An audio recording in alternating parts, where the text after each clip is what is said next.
For 17 years, America was haunted by a ghost. A brilliant, invisible bomber who sent 16 explosives through the mail, targeting universities and airlines. He killed 3 people and injured 23 others. The FBI called him the Unabomber, a portmanteau for university and airline bomber.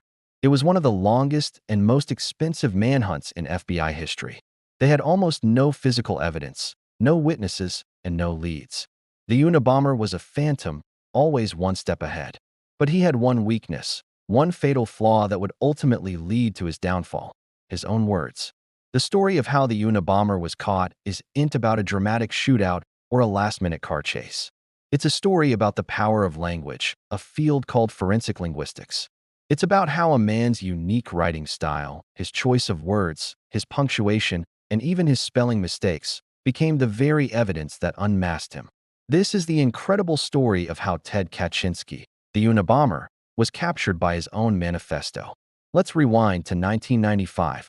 The Unabomber had been silent for a few years, but he was about to make his boldest move yet.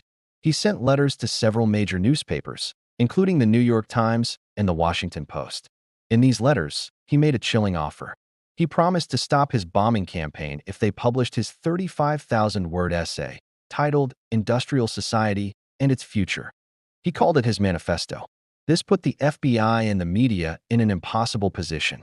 On one hand, publishing the manifesto would mean giving a platform to a terrorist. It could be seen as caving to his demands and might even inspire copycats. On the other hand, if they published it, he promised to stop the bombings. Lives could be saved. The FBI was desperate. After 17 years, they were no closer to finding him. They hoped that if they published the manifesto, someone, somewhere, might recognize the writing. It was a long shot, a huge gamble, but it was the only real chance they had. Attorney General Janet Reno and FBI Director Louis Freeh made the difficult decision. They recommended publication. On September 19, 1995, The Washington Post, with financial help from the New York Times, published the entire manifesto as a special supplement. The nation held its breath. Millions of people read the dense, academic text, a rambling critique of modern technology and society. The FBI waited, hoping for that one crucial phone call. And then it came. A woman named Linda Patrick contacted the FBI. She had a strange suspicion. The ideas, the phrasing, the tone of the manifesto, it all sounded chillingly familiar.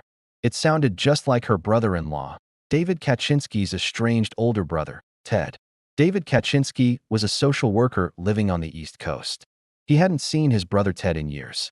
Ted was a recluse, a brilliant but troubled man who had cut off all contact with his family and was living off the grid in a tiny, remote cabin in Montana.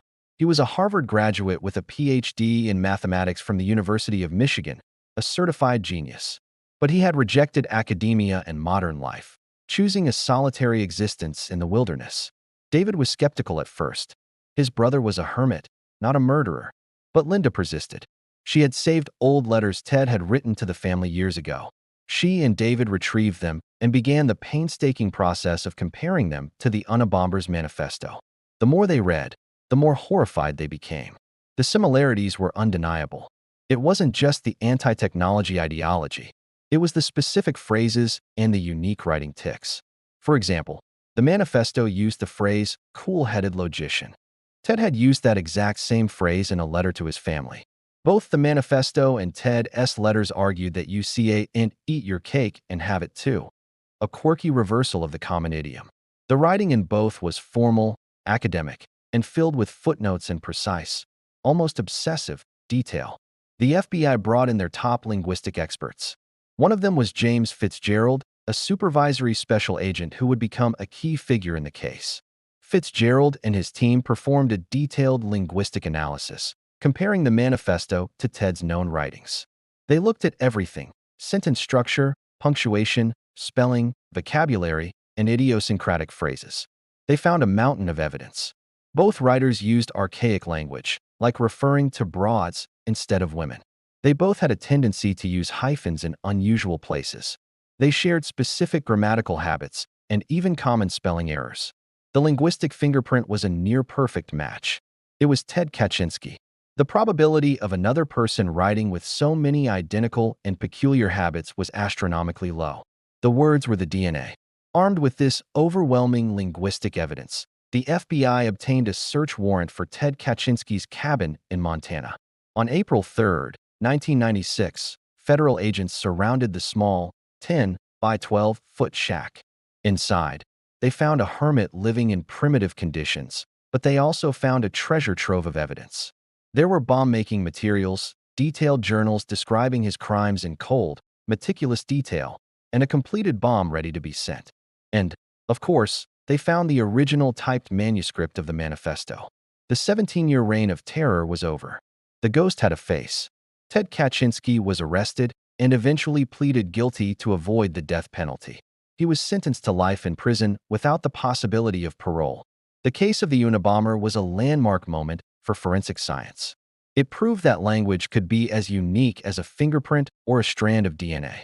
Every person has an idiolect, a personal dialect shaped by our education, where we grew up, our social circles, and our own personal quirks. It's the words we choose, the way we structure our sentences, the cliches we lean on, and the mistakes we consistently make. Think about how you text your friends versus how you write a professional email. Your language changes, but your underlying idiolect is still there. Forensic linguists are trained to see past the surface and identify those stable, underlying patterns. In Kaczynski's case, his academic background was a huge clue. His writing was structured like a doctoral dissertation, complete with formal arguments and citations. But it was also peppered with personal, emotional language that revealed his deep-seated anger and grievances. This strange mix of academic and personal writing was one of his most distinctive traits. The Unabomber investigation changed law enforcement forever. Today, forensic linguistics is a standard tool used in a wide range of cases, from analyzing ransom notes and threatening emails to identifying anonymous online trolls and verifying the authenticity of suicide notes. Every time you post online, you leave behind a trail of linguistic clues. The story of Ted Kaczynski is a chilling reminder of the dark side of genius, but it's also a testament to the quiet, brilliant work of investigators who saw a clue where others just saw words. It's a story of a family's terrible choice and incredible courage.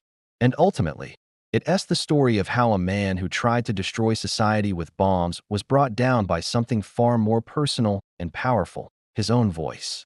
The pen, in this case, was not just mightier than the sword. It was the key that unlocked the cage. Thank you so much for watching.